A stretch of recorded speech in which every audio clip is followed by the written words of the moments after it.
RingVille episode, The Coat. Hey, what's up everyone? How you doing? My name is Kevin Herrera Sanchez, KHS, and today I have the absolute pleasure of sitting down. You've seen them all over SubwayMania. We have Big Papa, Lex Guns, we have Lucas LaJoe, and we have Dead Kid. Please help me welcome The Coat. How y'all doing?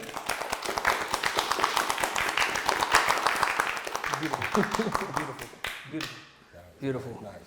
Thank you. All right. Thank you very much for being on this, actually. It's truly a pleasure.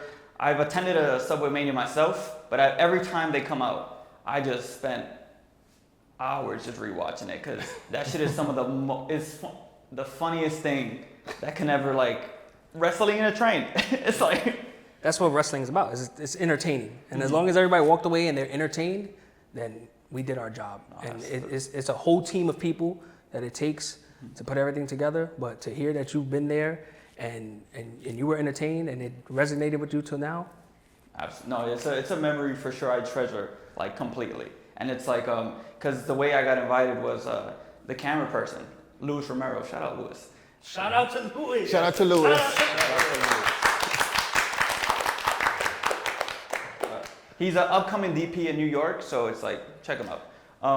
So it's he shoots for SubwayMania, and he was like, yo, Kev, I know you're into wrestling.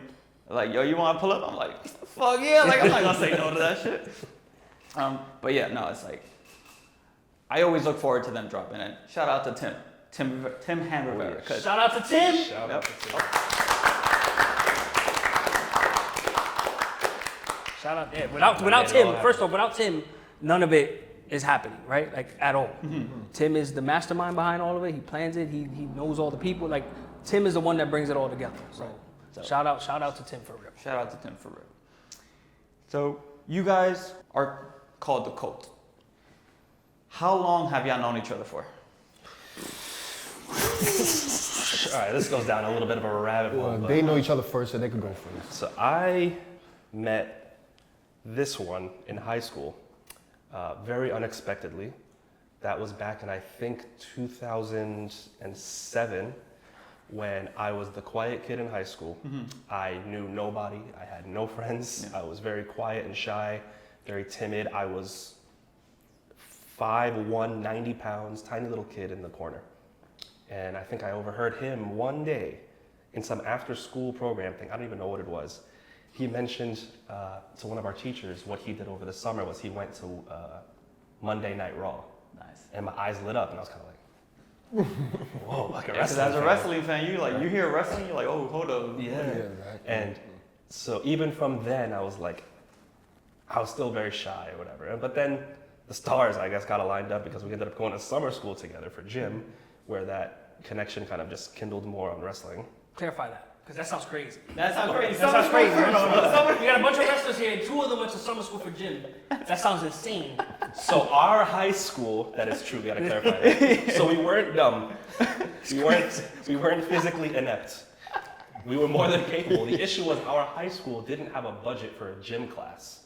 So our gym was a gym / cafeteria / locker room / karate rooms. I don't even know what it was. So we didn't have gym class, so what we had to do was either take credits outside of gym or attend summer school. Obviously, we didn't take anything that gave us credits, so we ended up going to high school, or to summer school. And then in summer school is when we met, and then we just had this competitive nature to us, which just translated into wrestling. And from there, that's 17 years ago, and here we are, 2 crazy kids that wrestled in the high school, literally. We just put on a show in the cafeteria once, and people were just going, the principal stopped and watched us. That's great. The principal didn't even stop us. He just pulled up and just watched us do some weird wrestling thing. The kids went ballistic, and I knew from there, I'm like, all right, yeah, this is something. He was in love. He Do. fell in love with me. That's the truth. He just I fell was in like, love with me. Oh, with you? no, I fell in love with wrestling. Me. He fell from that day that he heard, because all right, he was the quiet kid in school. He was very quiet, very small, timid. I was the complete opposite of him in high school. True. I'm loud. I knew everybody. I was doing stupid stuff, and I was probably in detention or something. Is where you saw me, and I was walking around the school. I wasn't even supposed to be where I was, because why would I be there, right? Yeah. And I started talking about wrestling. That's exactly how it happened. And I've been a lifelong wrestling fan. That's always something that's stuck with me no matter what chapter I'm in my life or whatever. And that's how it started. He fell in love from that day. And I was curious about him too because he was quiet. Yeah. Here I am, I'm friends with everybody in the school. And he's just doesn't say anything. Where do you come from? Like, what do you do? What's going on? I was very curious about him. Yeah.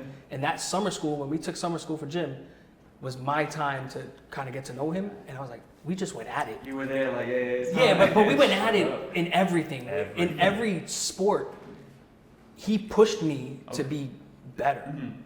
And that's how I connected with him. Is he pushed me to be better than what I could even think I could be. And that stuck with me. And I stood by his side since.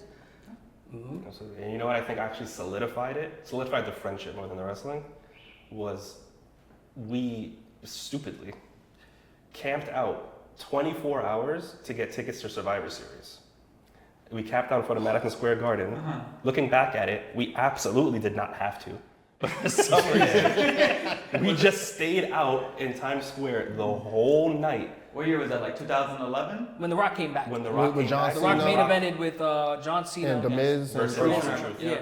And the idea was, The Rock is coming back after. They're going to sell out, right? They're going to sell out. So we stood outside to get these fucking tickets. Like, no way we're going to miss that. You can't miss that. And we absolutely did not. We just happened. We didn't even get the tickets.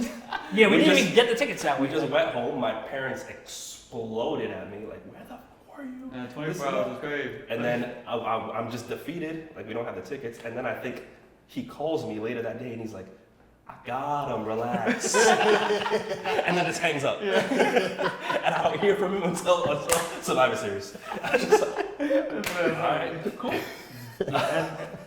That probably is what solidified it. But, yeah, for sure. But even through all that, like, he's just someone that, in high school I was crazy. Yeah. And he's the only person I could call at any time of the day. And he would stop what he was doing and get to me, no matter what.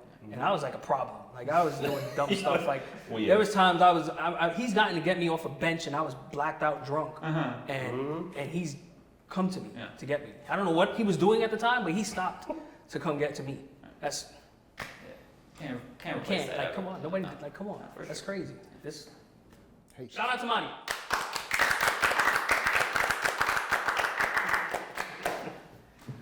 So how did you come into the equation? When did you meet with right, him. I'm just kidding. Jeez. How was it? I think from a mutual friend, right? His name is Dottie. I think I went to a party. They went to a party and they ended up meeting my close friend named Dottie. And then I don't know how it really happened. They started talking about me, I guess. We were drinking. They was all drinking night in this party. They were drinking all night. Me and Dottie. Yeah. And Dottie was a huge wrestling fan. And me and Dottie would be cool for a couple of years after the party. Right. And he ended up dating some girl that went to our school. So I would see Dottie all the time, every day. And we had started our own little backyard wrestling thing. Okay. His idea. I was absolutely against it. He was. Absolutely against it. He was. I only convinced him once because he was drunk.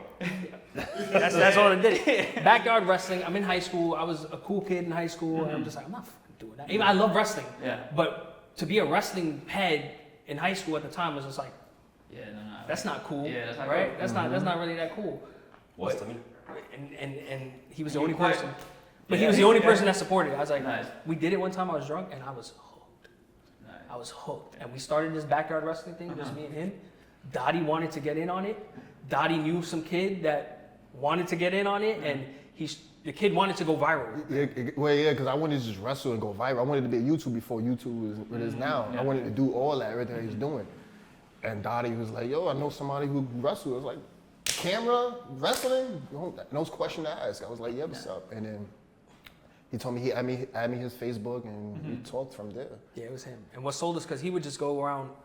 The videos he was filming was like ridiculous. Doing like, jackass stuff. Yeah, I was doing crazy stuff, injuring myself, I was being jackass, going around my hood. And started trying to go viral, as you say. He was hitting swantons off the slide. Yeah, I was on like a monkey balls and then I was just flipping on people, my friends. We need that shit. We need that. I'm not doing a fucking swanton. I'm not doing that. We need a high flyer. We need that. And we met him, I think, was it a Wendy's? So we met at Wendy's. Wendy's. Shout out to Wendy's. Shout out to Wendy's. Yeah, we met at Wendy's for like, it was basically, it felt like an interview. I was excited because what they was doing at the time was awesome. I thought it was. We met at Wendy's, we chopped it up. Way more serious than it should have been. Yeah, it was serious. Like, it felt like a real interview. We were definitely interviewing him. Interview. It wasn't What the hell are we? like the conversation we having there wasn't like that. It was just straight like, yo, what do you do? Can you do this? What can you bring? So I was like, I do this, that. And at first I didn't think they was gonna accept me because they was mad. Like, they was just bland. Like, I think they was just dry. Like, no excitement. Like, excited. So I was like, all right, yeah, I'm not wrestling. They don't like me. It was me and my other boy Carlos. That was when he was supposed to join too. I was like, they don't like me.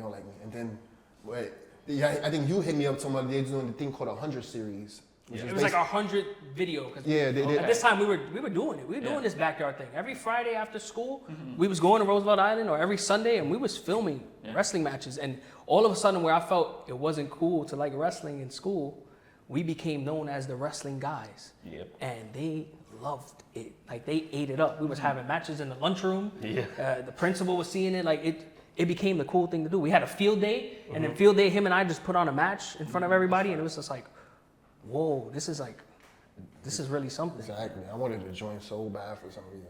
So for our 100th video, we wanted to bring him in. Patiently waiting for the 100 video. I think it was like a 90 something. Like 98, 97. I was like, oh, man, what the hell? Waiting for them on YouTube, like. And then when they finally dropped it, I was like, yes, it's my time to debut and stuff. I was like, yes, because I actually was a fan of him.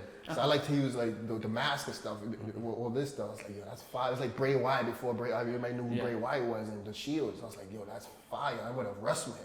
I want to see him in real life. And he brought me in. I think we did a debut. What was it? Triple threat match, I think it was. Yeah, just a random. It was a random- triple threat with all the new guys. Yeah. And him and I were just sitting there like, Watch and see what we do. Yeah, just to see. Again. Like, you guys, let's Yeah, see we're how good scouting. everybody. Yeah, we were scouting. Scouting. Yeah, we were scouting.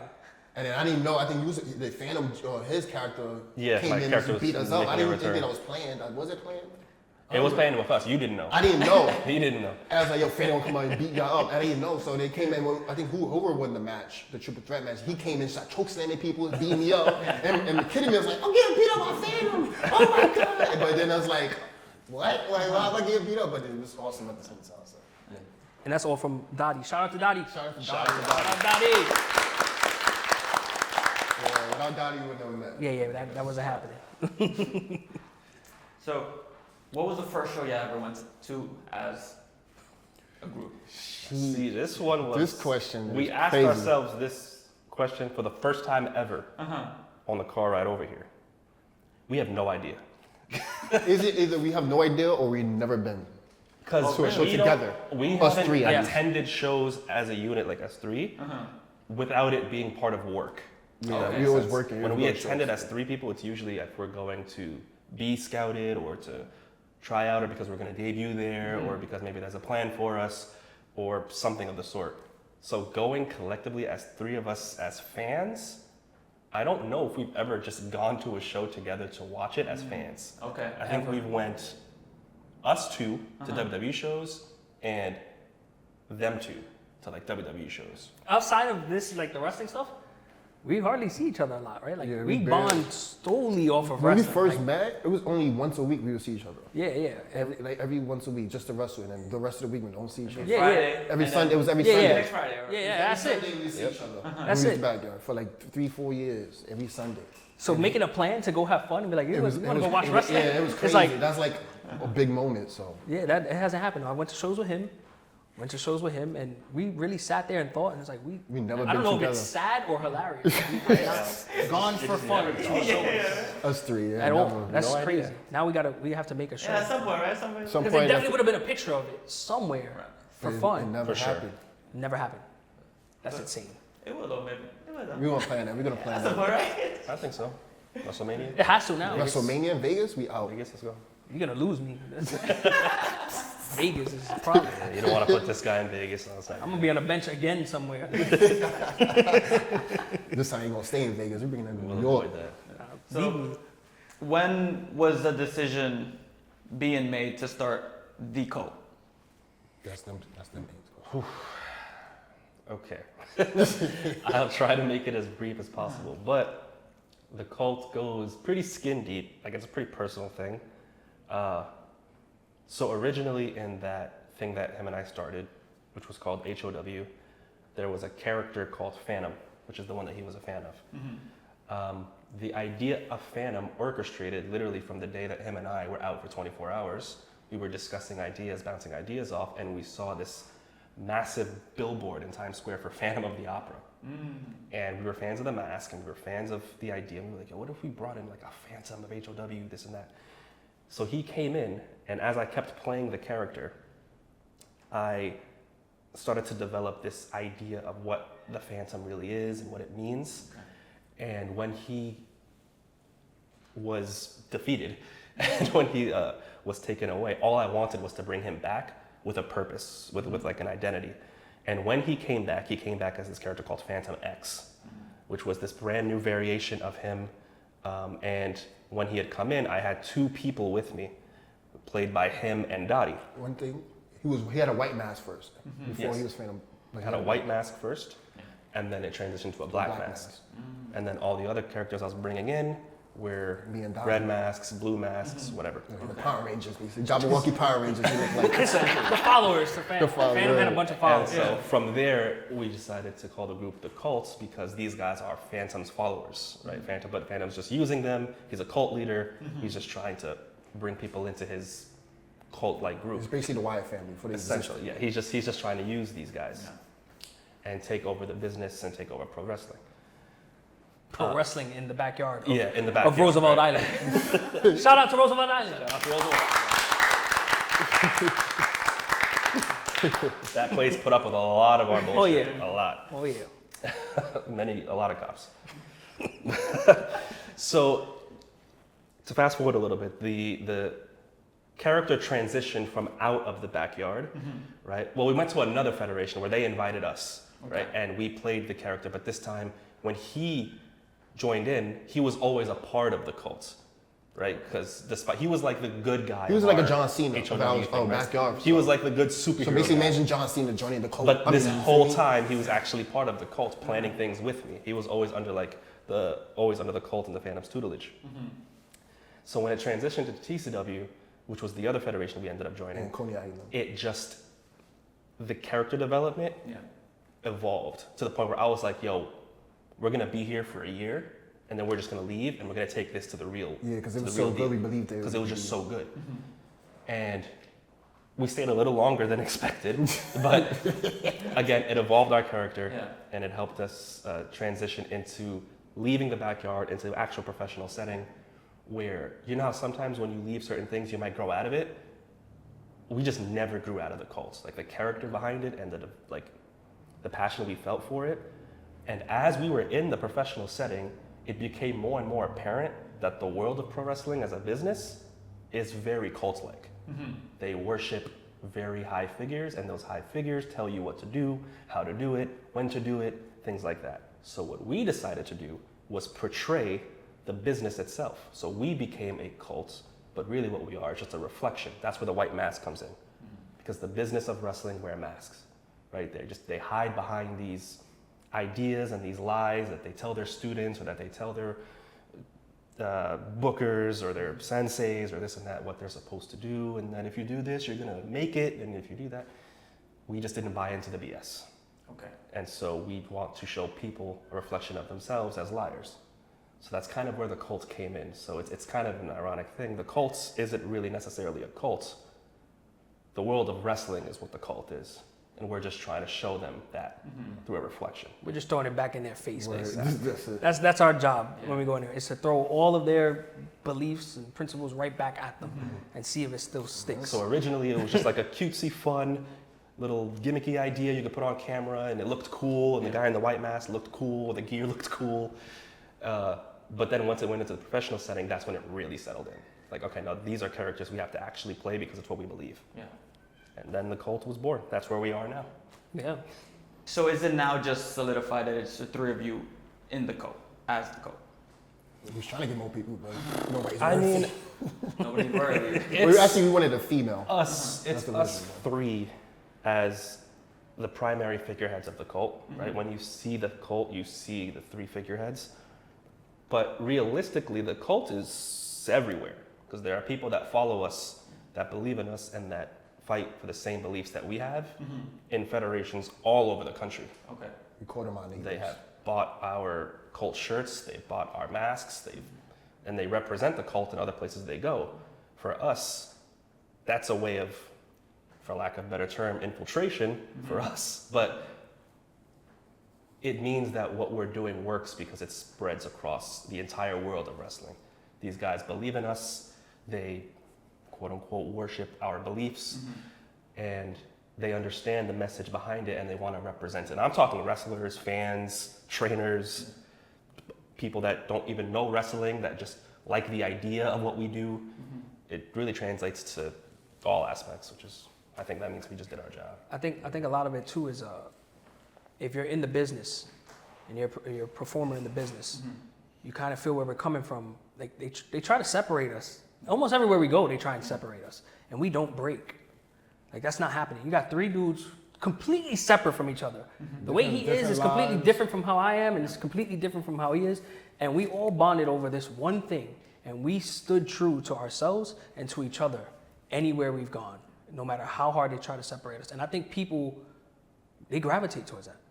Wrestlers love that. Like this, it's a brotherhood, and we always want that support. And I think that's why we do so well wherever we go, and we get the respect of people, and people want to be in the cult. We want people to be in the cult. It's not just us three. We might be the three main faces of it because we started it, but we want everybody to come in. If you feel or have felt the way we felt, and I know you have, come. Let's do something. Let's change it. We want to change the business for the better. Absolutely. That's the whole idea. We want to make it a better place in general. And you said you call your followers neighbors. How did that start? Ooh. The neighbors. Actually, that's from he explained it way better than you, but that's from a song. The song It's a lyric from theme song. our theme song. It's love your neighbors.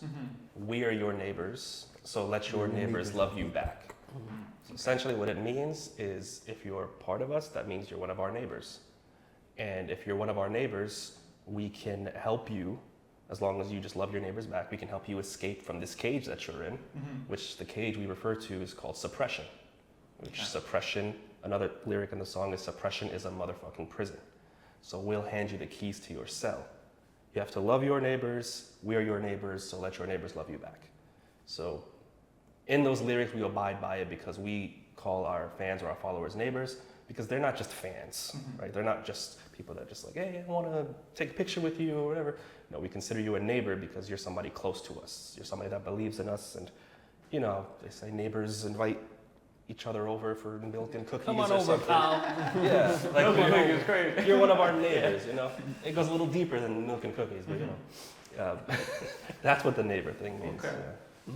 It's a brotherhood, and everybody's welcome. And if you, like I said before, if you felt the way that we felt, we welcome you in. And we're heels, right? But not really. We're really trying to free everybody. The truth in the world. Yeah, we're lies. just exactly. It's That's what very it is. hard to be bad guys when we speak the truth and it resonates with people.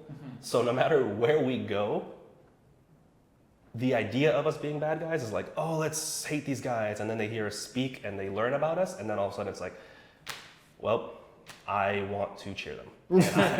I want your shirt. I want the shirt. I'm in the cult. I want to be a part of the In the cults. cult. And it's very hard to be bad guys when people actually understand and believe what it is that you do. But shout out to the shirts. You got your old merch on right here. Right Yes. now? Yeah. Shout out. This is the latest development in the cult shirt. That's the Okay. old one. This is the old one. It's my personal favorite with Yeah. the three masks and the cult here. But these ones were newly developed. The designer behind this, shout out to Andy. Shout out to Andy. He's the original cult. He is Shout out part to of Andy. the HOW crew. He's been with us since day one. He designed these shirts. This was incredible. You could How get he a put this Grand Theft together Auto was theme. amazing. Yeah. Yeah. Oh shit. Yeah, Yeah. he These thought are all real moments from some match somewhere. That's been like. Yeah, these are actual pictures, and Andy, incredible. Like he drew it out, and I have a vision. But Andy's one of my best friends since I was 3 years old. Okay. And him and I have followed each other through life everywhere. Same school, same job. Like we've gone everywhere. And when I have an idea, because I'm very artistic, but I'm not very good with my hand. But Andy can do that. Yeah. And Andy we took the idea and we ran with it. And this is my lady right here. Shout out to Jen. Jen. Shout out to Jen.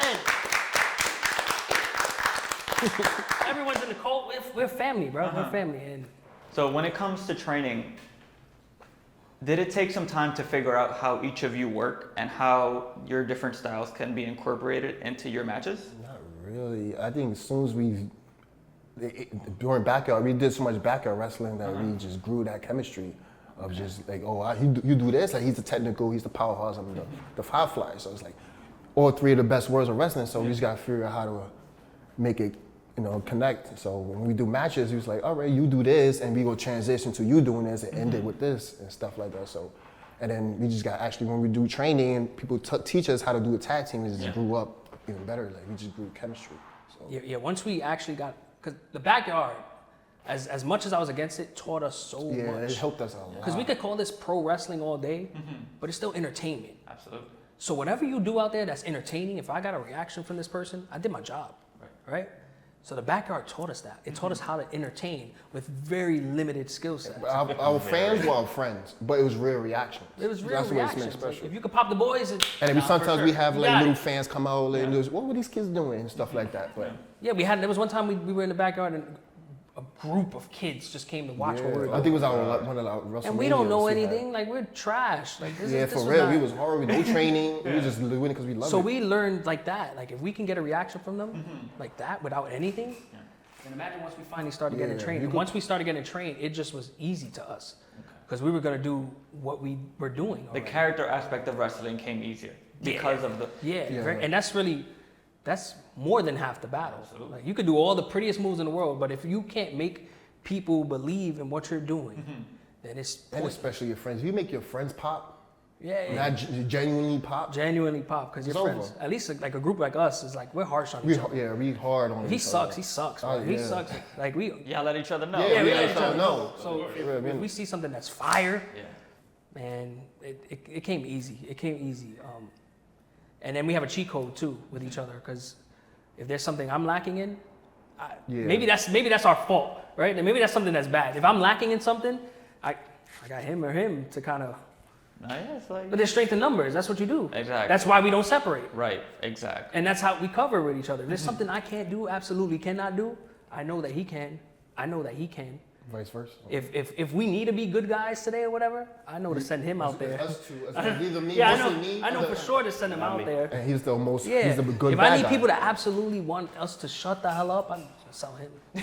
Send him out He can there. do both. And I'm pretty good at doing both. So I think we rely on each other, and that saves us. And you show each other strengths. Hide the weaknesses. Oh Showcase yeah, your that's strengths. you Absolutely. have to, and then ultimately, you don't even know what the weaknesses are after a while because it's like we work so well together, it don't even phase us. I think one of the big benefits of that is it's just like natural adaptability. Like we've been with each other for so long that we just work with each other even without having ever like practiced. Like I know everything they're gonna do. They know everything I'm gonna do. They know our strengths and weaknesses. Like it's just something we've adapted over time because we've wrestled with each other and against each other for so long that it kind of just came naturally. Like I never have an issue thinking like maybe a tag team kind of just got together in another federation and you can tell the chemistry is kind of off. You won't really see that with us necessarily because like I just always know how to work with my team. Like that's something that came naturally. I think that was a blessing for us considering how long we've been doing this together. That's kind of a cheat code like he alluded to.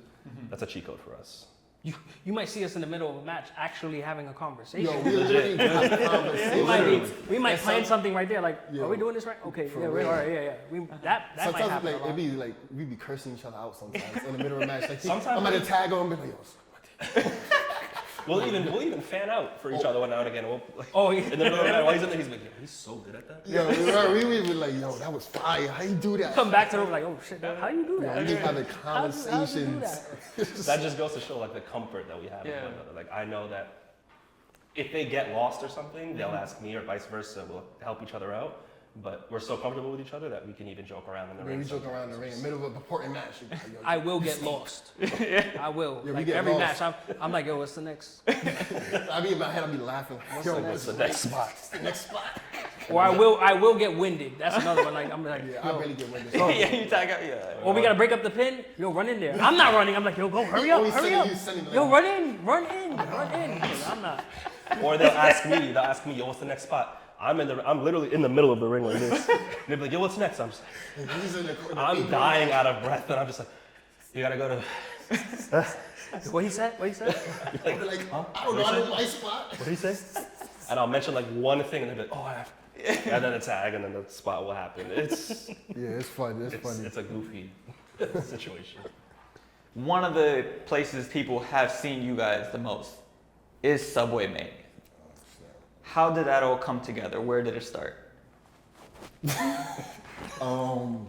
guy. How it start? So a long time ago, I don't remember the year. I'm just saying around 14, 15. Okay. Around there, I met some YouTuber. His name is Jeffrey. He was doing a YouTube series in Harlem around there. I was a fan, so I wanted to see him. And Tim was there, but I didn't know him through a hole in the wall. And he asked me if I want to be in the film as an extra. I was like, yeah, cool. We did it. I started talking to Tim. He found out I was a wrestler, and I found out he was a wrestling fan. And we started talking, and he found out that I was a high flyer. I was like, oh, snap, that's cool. He still be doing these flips. We became kind of cool, and found out we lived close to each other, so we was hanging out here and there, you know. Fast forward, he did his first SubwayMania, which is he was X-Pac, and his other person was The Rock. Okay. They did that. That went kind of sort of viral. Like, it was different. So it was like, and he wasn't supposed to do it again. But then out of nowhere, he hit me up. He's like, "Oh, you want to be a wrestler on the SubwayMania?"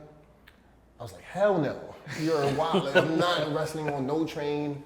I'm not doing that. You ask somebody else."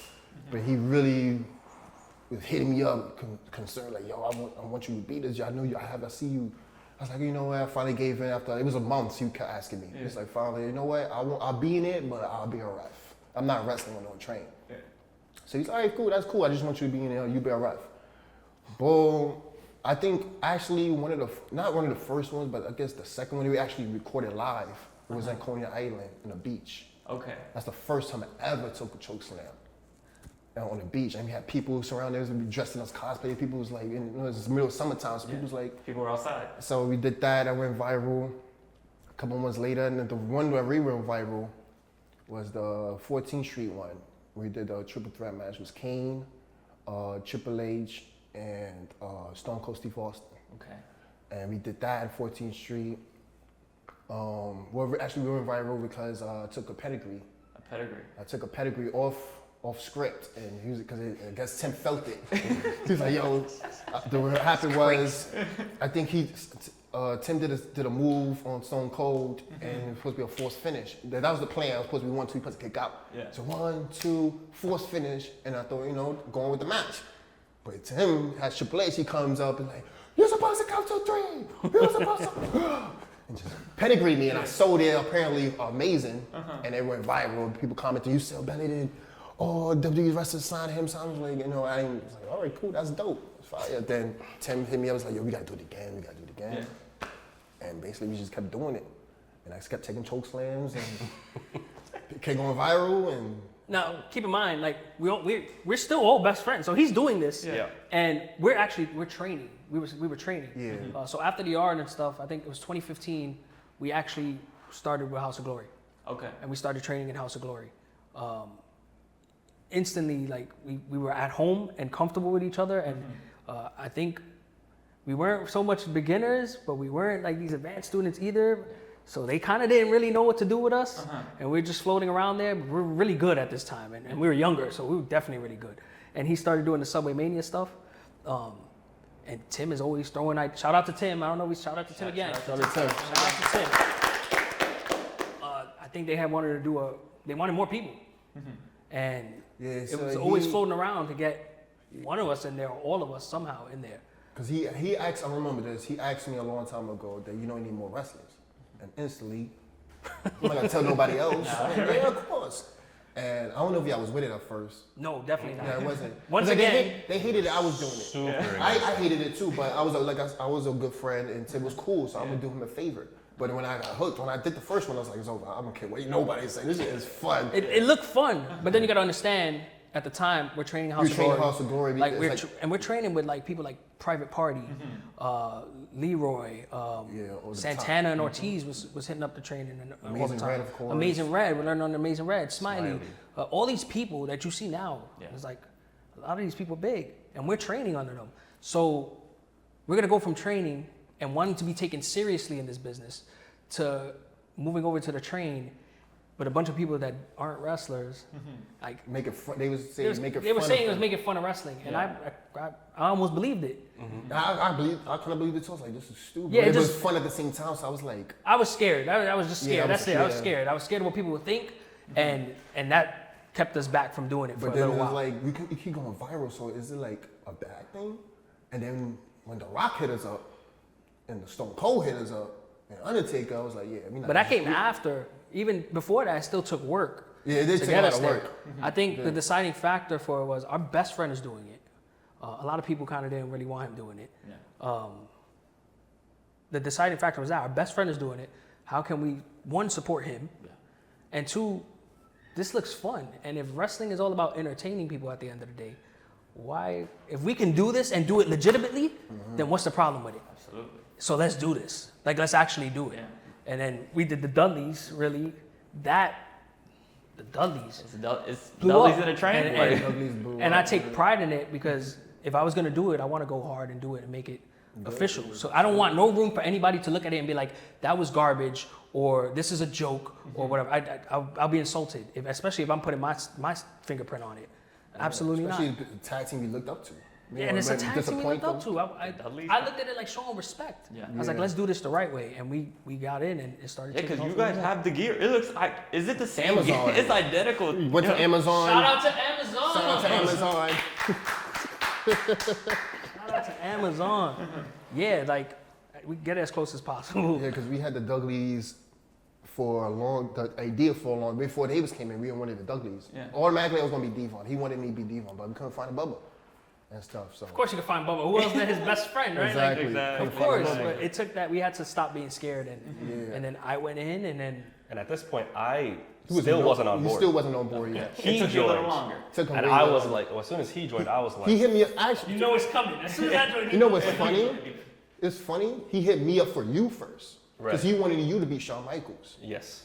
He hit me I a long vaguely time. And he was like, remember "Yo," because he asked me who do I do wrestlers. I said, "Yeah." I showed him you to, but he's like, he looked at you because you look like Shawn Michaels. And he's like, "Yeah, he could body any character basically, you know, I was whatever." But then, I know he's under Beyonce. I was like, hell no. He I was kept like, saying I don't no. want to be a part of it or whatever. And once he joined, I think the first thing you guys did was the Dudley thing where you 3D'd somebody in the subway. Yeah, we did Get a 3D somebody in viral the clip of subway. him doing the euphoric stare that Dudley, Yeah, that Bubba Ray does, and I was like, damn, that is cool. I was like, cool, because this thing went viral, but I was still very on the fence. And at this point in time, I was still heavily in contact with a lot of like independent wrestlers that were still, I don't want At to that say for time. sure, Yeah. but at that time they still were kind of like, why are you with this when you can be with us kind of thing, right? The Okay. separation kind of thing. And I was very close to falling for it. I was very close. I thought the SubwayMania thing was a waste of time. I thought it was stupid. I thought it was taboo. It was like a tattoo artist having no tattoos. Kind of thing. Yeah. That's like how I looked at it. I'm like, Okay. it doesn't make, like, would you let a guy with no tattoos tattoo? Yeah, it's because Tim, he's a wrestling fan, but he don't know anything about wrestling. Yeah. And I thought it was So- cool. I thought it was entertaining. I'm like, all right, cool. Like, Tim is cool. I don't have any issues with Tim. I don't have any issues with what they do. But like, I was having a little bit of issues of like my boys taking part of it. And I was like, I don't know if this is right. As time progressed, Yeah, I had to convince Tim to bring him in. yeah, the ideas of me being a part of SubwayMania were opening up. At this point, we had kind of stopped training, and we were kind of doing our own thing and trying to do shows ourselves. We weren't consistently with like a bunch of wrestlers all the time. Yeah. And so my mind kind of left that, again, that cult-like mentality where I started to experiment. And I just saw that these guys were having so much fun, getting so many views, getting so much attention, but like having fun, like laughing, right? It wasn't a booking and there wasn't any like egos or beef or anything. They were just having a good time. So Wrestling is stressful. That's why. it's very Like stressful. wrestling very. is stressful. Like a wrestling locker room can be very, very. As soon as you go in there, I stressful. want to go home. Yeah, and I think a big reason why we stopped training for a little while is because I think we needed a break from all that. Like it was a lot. You got people trying to separate you. You have this ego over there, and where I come from, like we're very. Trash Him and I come from storyline. the same neighborhood. Like I can't deal with that. I'm gonna get arrested, bro. I Yeah, can't, for real. I can't do it. So I think we needed to separate and kind of focus on our own thing, Yeah. and bet on ourselves a little bit. And we always agreed, like even if he didn't follow with us and do the SubwayMania thing, he could go out on his own and be a superstar, bro. Like I believe in him that much. He out of all three of us, I think him and I both could say he's our favorite. He's Like, definitely my favorite. he's our favorite. He's so good. So it was always like, if you want to go do that, go. I support you. Go do it. And then he ended up coming home. Yeah, It was kind of the idea of like, all right, I can go off. I'm getting messages from these relatively big names in wrestling that are saying like, yo, come to this show or just come by, check it out. And then I started to process the idea of me going by myself, and I was scared shitless. I was like, how am I? I've never been to a show without like my guys there. Like somebody starts with me, like I have nobody to defend me. I have nothing, like I have no backbone. I've never done it before. And that's why I commend so many people on the wrestling circuit now that do it alone, because that is hard. Like that is tough. The wrestling business is cutthroat. Shout out to independent wrestlers. Shout out to independent wrestlers. It's tough because you're out there, you don't really have much of a backbone. You're just kind of out there literally betting on yourself. You know, they're betting on themselves. We bet on ourselves, right? Because we're together. So I was too scared to kind of go about it, but I started getting these ideas of these hints that these people I don't know if they have what's best for me in their mind. Definitely not more than my lifelong friends, right?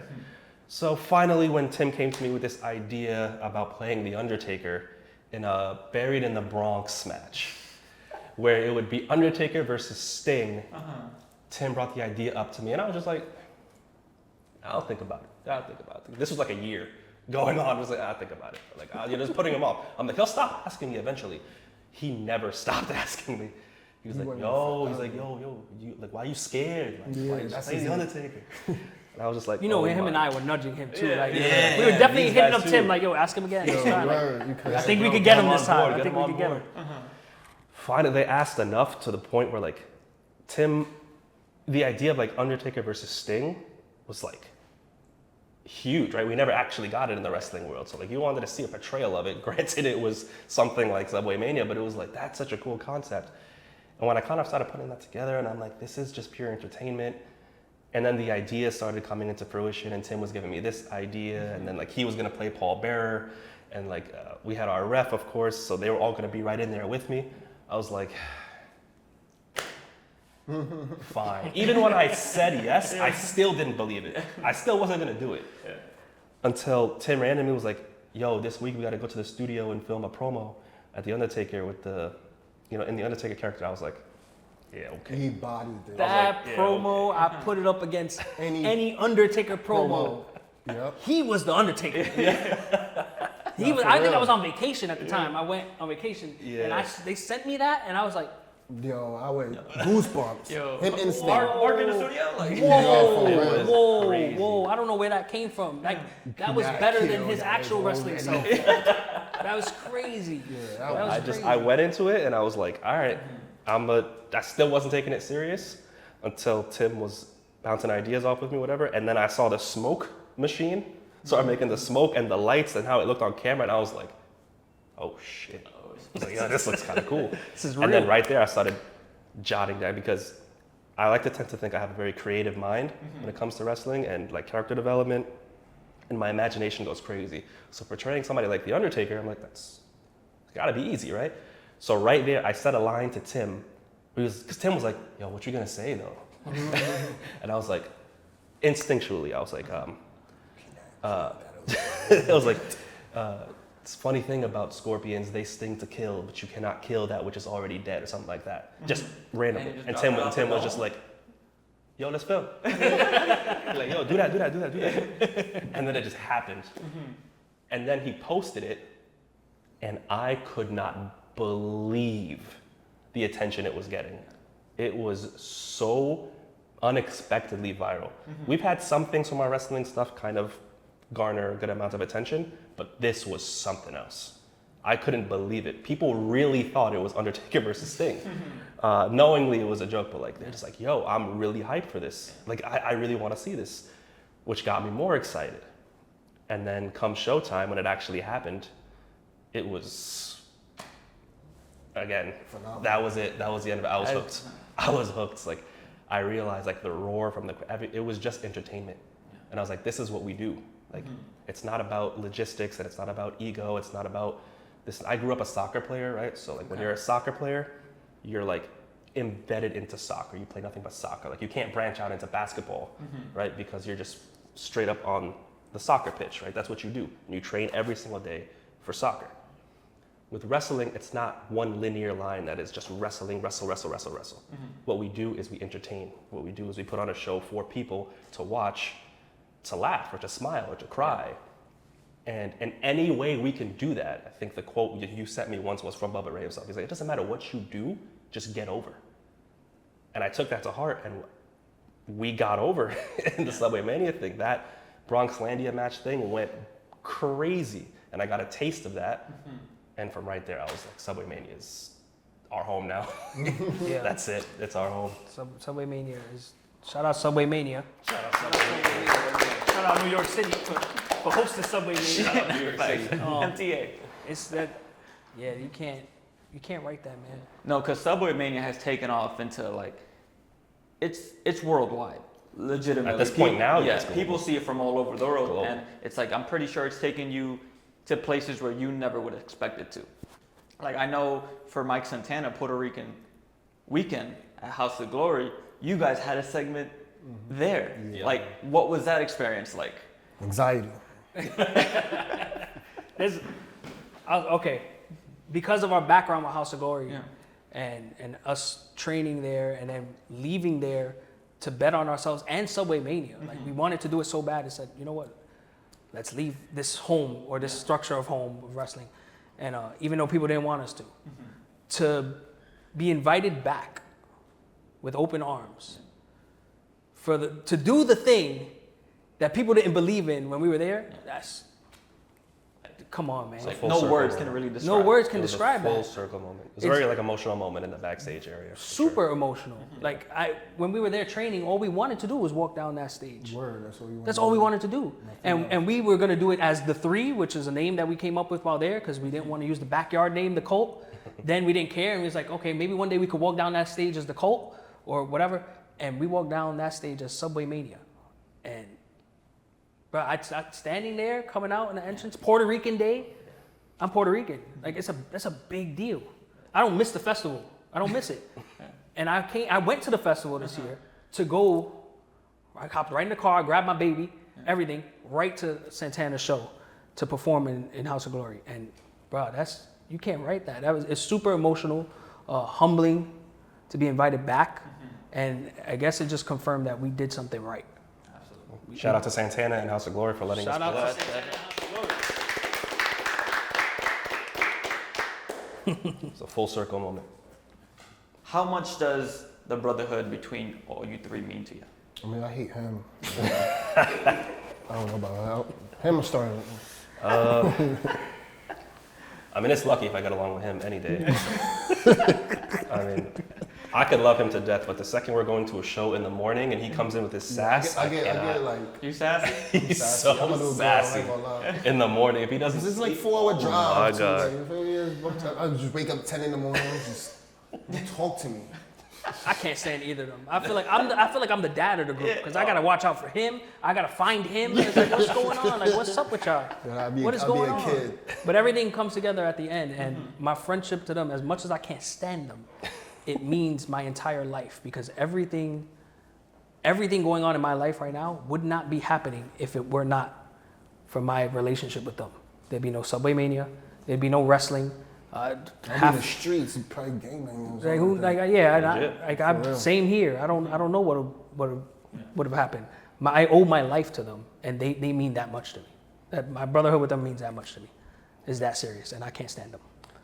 I always kind of like ask myself if I was ever asked this question. I don't think in the entire time we've been friends we've ever had anybody ask us like what our friendship means to each other. Because it's very, when people see us, they just know that we're bonded. Yeah. They don't ask us questions. Like, but being asked that question, I always said, like, what would I say? And to be honest, the words can't even really amount to it.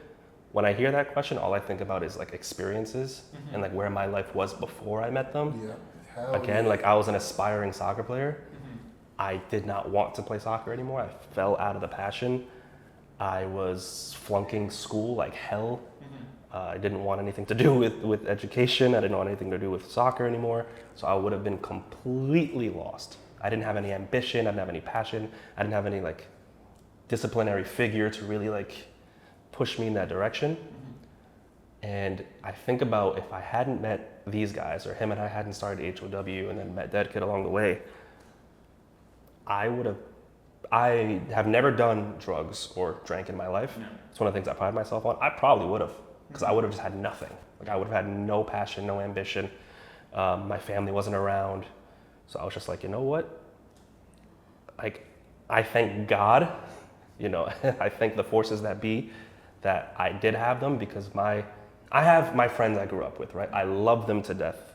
I grew up with them, but when we separated from the soccer lifestyle, I couldn't relate and rely on them like I can with these guys, only because him and I became friends off of the same thing that we love, and then grew the passion out of it, right? And then finding him, he joined us because of that same passion. So there's already like a connection right there. And yeah, it's crazy to think where my life would be if I hadn't met these guys. But probably worse for wear, for sure. So the friendship, to answer your question, means more than I think anybody can ever understand. I mean, if we're getting on like a personal note, I've been friends with him for so long. He recently had a child. Like seeing him become a father is crazy. Like, and then again, he's my best friend, so I can still like roast him for even being a father. Like, I could see him holding his child. I could be like, look at this guy, he's a good dad. Yeah. He's a good dad. He's a nurturing provider. Look at this guy. You know, he was a monster like 10 years ago. Look at him now. Good crazy, right? He used to be this demon going out and like, you know, talking to all these people. And now he's just like, he's a good dad. You know, loser. But like, it's so awesome to see that, you know, not many people in life can experience having like a friendship like this and seeing each other grow up and never grow out of it. Like we're just constantly together in every way. Even if we try to separate, I can't get away from these motherfuckers. If we quit wrestling completely in professional, SubwayMania would have brought us together. If it wasn't SubwayMania, we probably would have gone together from friggin' God knows what. Something, whatever it was, forced us to be together, and now I'm stuck with them forever. And whether that's a good or bad thing, Oh, shout out to ya. Appreciate y'all coming on. Thank you, appreciate you. Shout out to you. Shout out to you. Yeah. Big clap. Yeah. Shout out to you behind the camera. Big shout out Ryan. Shout out. Right. But no, truly appreciate it. Honestly, like when I hit y'all up and just learning that this could be a possibility, I was like, oh, I had that little mark out moment, like, oh shit. Just on the way here, I got very little sleep, so I was just tired as fuck. But just think about it, it's like, yo, I'm talking to these guys. Like, these are the dudes, yo. These are like, yo, it's like, I was like, yo, it's like, nah, come on, this is it, for sure. But nah, truly appreciate it. Thank you so much. And it's like, it would be an honor to watch your careers go to wherever it goes. We be back here when we. Thank you. Yeah. When We'll do these periodically. Nah, for sure. Big chapter we hit, be like, yo. No, absolutely. You're always welcome back. Absolutely. You got a neighbor here. Yes. Yeah, you go. Come on, absolutely. Yeah, for sure. So, all right, everyone. Till next time. We out.